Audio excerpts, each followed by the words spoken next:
usap-usap. Kaya mana na po, daman tayo alalay ko ito yung saikaran sa is 27 alpha.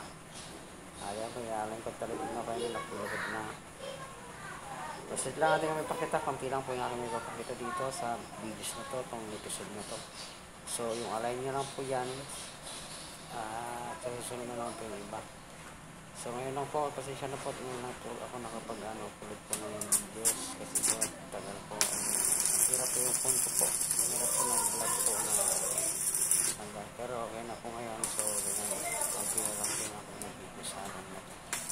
So ayan po yung naalam ko po guys sa alpha na yan. Kita nyo naman po guys. So maraming salamat po sa mga sumusuporta at tuloy-tuloy na panonood. At pinutin ang pinag-upload para updated po kayo sa aking mga bagong videos. Nataka po ang matinito show. So notification na kayo napatan na ang subscribe na like and comment. Tanaw siguradong mabuhay aming upload ko. Siyay, hindi kayo mas natin pinagsuya. Asla ko lang approach. Okay, still less. Okay guys, salamat. So i-align ko lang po yung ating footpress saka yung ating input. So makikita nyo po i-alisin ko rin po mamaya yan. Katang maramdamatan o may building ko ito po mata. Okay, ipag-read ko lang ito. Ito dyan na, ito yung footpress. Yan nata-align na sa kapatid ko pa yan guys. Kasi yung naman ako sa naman din. Ano yung ipakita yan. So tutok lang nga di nga tubo. Na ibang mo yung pa align ay paribay. So ito guys, yan po yung aking ina-align. So maraming salamat at kayo po yung patuloy na sa supporters. Kanasuportan niyo po ako dito at tayo ay makapagbigay pa ng mga ibang mga style po ng pagiging alignment at saka pagtulungan po ng salita at pagiging po po yung mas mga ating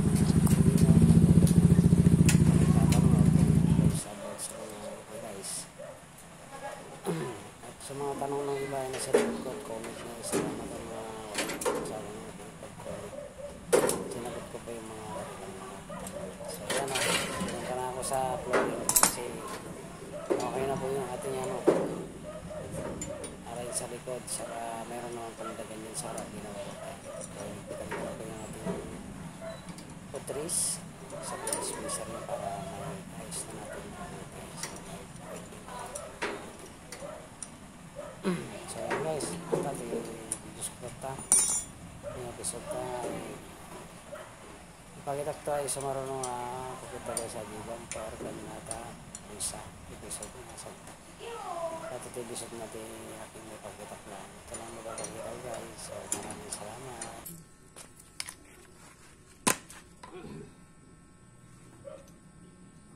Align for today guys. So yan, open muna to basta't ma-align ko lang at saka na lang susunod na episode. So guys, ina-align natin tong ating sidecar guys para may service tayo guys na pang tag-ulan. Hirap po lang service guys, nag-regat, on service na. So ito i-pack.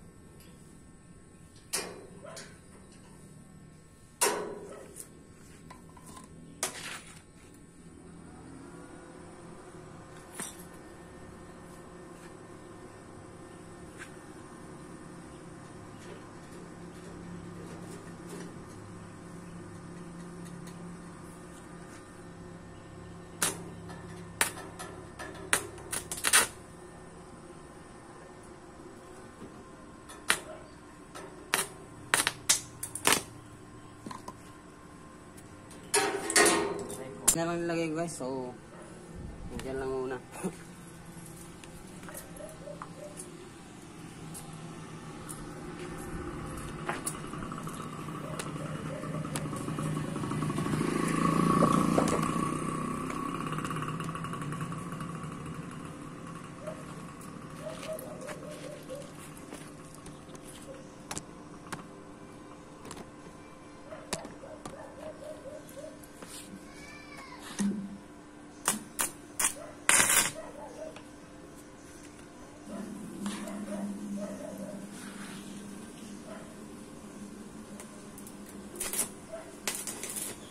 So nilagyan ko yan guys ng brace. So inulit ko siyang welding sa footrest kasi importante yan guys. Importante ata nga may welding ata ang footrest. So tigo awit iti alignment ta. Tinga ta. Nanay katatating nga pag nalis siya na sa tigit na magiging muna na sa Ilocano hindi nyo na ito ma-control kasi magdidikit na yung mga manubela at saka sidecar tama na yan sa kaya kailangan kayo pulot natin yung ilalim na yan at saka hindi ko na rin po na ipakita yung magiging ano natin dyan magiging align natin sa harap masyado yun na ipakita tang na lang na kaputa arash punta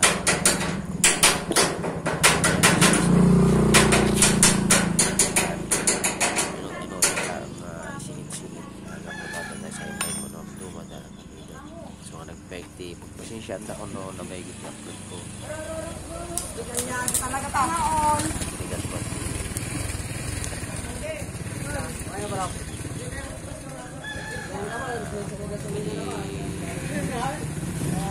Ngayon po mga hindi may sa tulong yung mga bigat na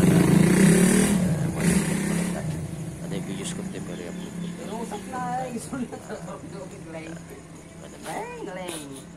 so ata guys di nararamdaman katawag sa mga sa mga sumusuporta pa rin na kuda nga sinusok dagal sana naman tuloy-tuloy lang po yung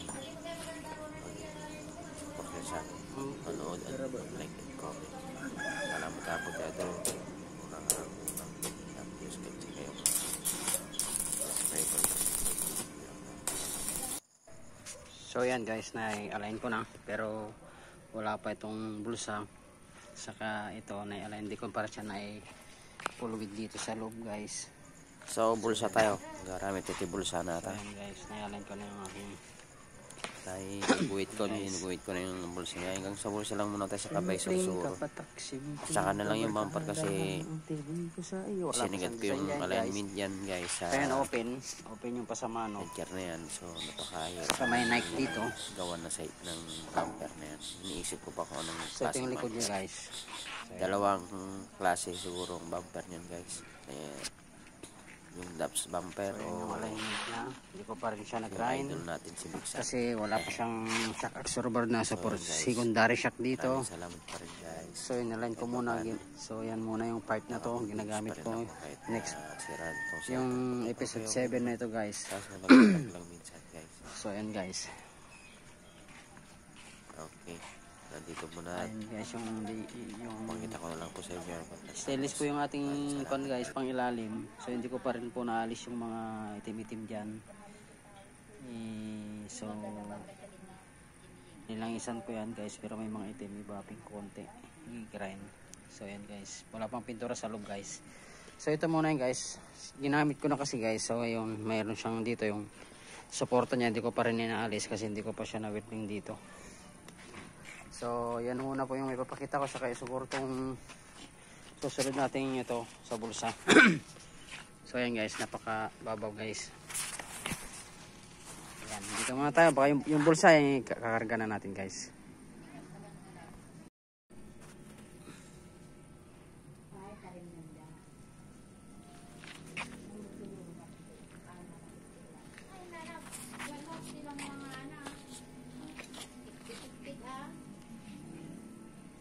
Likod, side.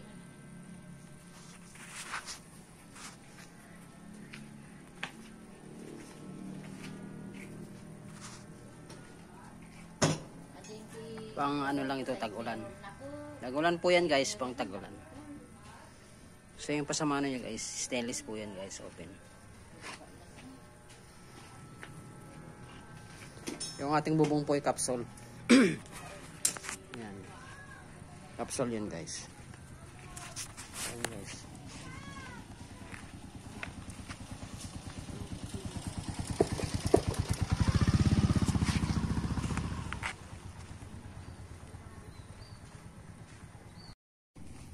So tapos ng ating bulsa guys. Yan. Sa front lang. Pero dito sa loob wala pa. Open lang yan guys. So yan, open lang yung buwan natin. Wala siyang pulsang ano guys. So yung meron naman tayong ano kahit papano. Nagaya naman natin yung pinapauso nila. Pinapausong kung sino nagpauso, thank you. Yan guys, tapos na yung ating ano guys. Yan.